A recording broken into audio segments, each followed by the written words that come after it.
There is a specific kind of attachment that only becomes understandable after you have already lived through it. The person who fractured something inside you can end up being the same person you would still answer at 3 in the morning without hesitation. Meanwhile, the people who have done nothing but care for you, consistently, quietly, without games or chaos, can fade into the background of your attention so easily you barely notice it happening. That contradiction feels disturbing when you first see it. It feels like evidence that something in you is wired wrong, that some hidden part of you prefers suffering over peace. But this is not a moral defect. It is not proof that you secretly want pain. It is one of the most unintuitive patterns human psychology has uncovered. And once you understand the machinery underneath it, the misplaced loyalty stops looking irrational. It starts looking engineered. To understand why pain can strengthen attachment rather than destroy it, you have to begin with research that seemed, at first glance, to have nothing to do with love at all. In the 1950s, behavioral psychologist B.F. Skinner began studying reinforcement schedules, the timing and pattern through which rewards are delivered after a behavior occurs. The findings produced something deeply strange. When a reward appeared consistently after an action, behavior remained stable and predictable. But when rewards became inconsistent, appearing sometimes and disappearing at other times without any clear pattern, something else happened entirely. Behavior intensified. Subjects did not become less interested when the reward became uncertain. They became more persistent, more focused, more unwilling to stop trying even after rewards disappeared entirely. Skinner termed this the partial reinforcement extinction effect. Behavior rewarded unpredictably becomes remarkably difficult to extinguish. Now replace the laboratory with a relationship. Reliable affection creates security. Warmth arrives, it is received. The nervous system settles because it learns there is no need to monitor constantly for signs of disappearance. But place affection on an unpredictable schedule, present 1 week, absent the next, intense one moment and withdrawn the next, and the nervous system changes its strategy completely.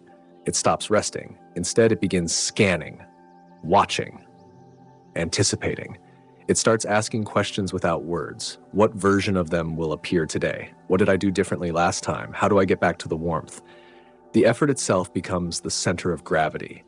Attention shifts away from connection and toward pursuit. Pain paired with intermittent reward does not weaken attachment, it amplifies it when relief becomes love. Psychiatrist Judith Herman's work on relational trauma identified another mechanism underneath this process, one that helps explain why painful relationships can create loyalty that survives long after reason has left the room. Herman described what became known as traumatic bonding. The mechanism emerges under conditions of repeated fear paired with intermittent relief. When someone becomes both the source of distress and the source of comfort, the nervous system begins organizing itself around that cycle. Fear heightens attention, relief magnifies reward. And because relief feels strongest immediately after suffering, the brain misattributes the intensity of the relief itself. The tenderness does not arrive in isolation. It arrives after deprivation. An apology after cruelty, warmth after distance, affection after uncertainty. And because contrast amplifies experience, those moments can feel overwhelming in their emotional force. The nervous system is not measuring the kindness by itself. It is measuring it against the pain that came before, which means the very person creating the wound can begin to feel like the only person capable of healing it. Someone can understand this intellectually and still remain attached. Someone can identify every harmful pattern and still feel unable to leave, because the bond was never constructed primarily through conscious choice. It was constructed through repeated alternations between threat and relief, operating on systems that evolved long before reasoning ever arrived. The nervous system simply followed instructions. Unfortunately, it followed them into the wrong place. Why struggle makes things feel important? There is another psychological effect operating beneath this dynamic, one that explains why difficult love often feels more meaningful than easy love. People have observed versions of it for centuries. Benjamin Franklin himself noticed something peculiar. When someone did a favor for another person, they often ended up liking that person more afterward rather than less. Researchers later studied the phenomenon formally and found the same pattern repeatedly.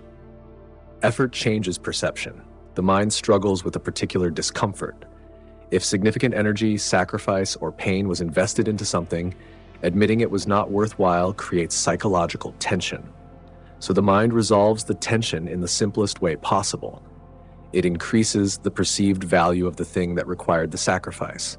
The behavior comes first, the meaning follows afterward. Applied to relationships, the implications become uncomfortable.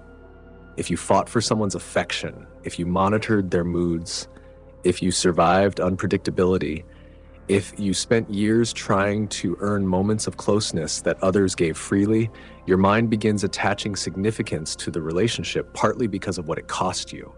The investment itself starts manufacturing meaning, and this is why steady kindness can feel strangely underwhelming. Not because it lacks value, because nothing had to be paid for it. For a nervous system trained to associate cost with worth, freely given love can feel suspicious in its simplicity. Attachment research, beginning with John Bowlby and expanded through Mary Ainsworth and later researchers, found that early relationships create templates for what closeness eventually comes to feel like. If warmth and unpredictability arrived braided together early in life, the nervous system does not necessarily separate them later. It stores them together. Love, fear, longing, relief, intensity, not as individual experiences, but as a single emotional language. And once a template exists, unfamiliarity often feels threatening, regardless of whether it is healthier. Safety can feel empty. Consistency can feel dull, not because they are lacking something, because they are lacking something the nervous system unconsciously expects. The chase, the uncertainty, the emotional spikes. Without those familiar ingredients, something can feel absent even when nothing is actually missing. Understanding these mechanisms does not immediately dissolve them. Nervous systems do not reorganize themselves overnight simply because an explanation finally arrives.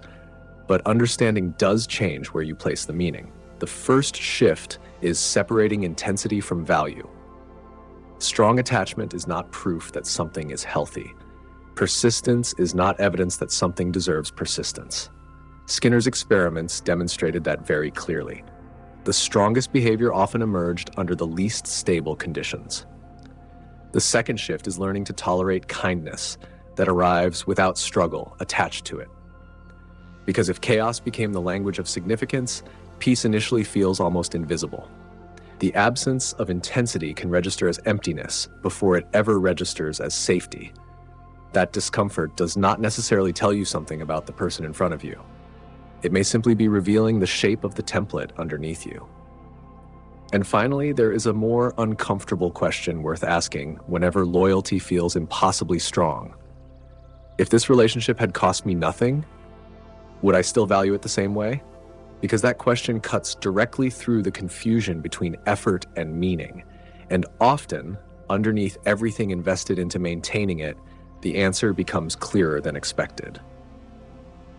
The loyalty you still feel towards someone who hurt you was never proof that they earned it.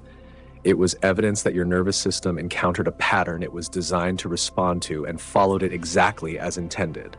Unpredictable reward. Threat followed by relief. Templates written before you had any awareness of what was being installed. None of that makes you weak. None of it makes you broken. It means the machinery worked. The difficulty begins when functioning mechanisms attach themselves to the wrong things. Because intensity is not love. Difficulty is not value. And the person quietly offering you consistency without requiring pain first may be giving you something your system simply has not yet learned how to recognize. It can learn. But new languages always sound strange before they begin feeling like home, until the next one finds you.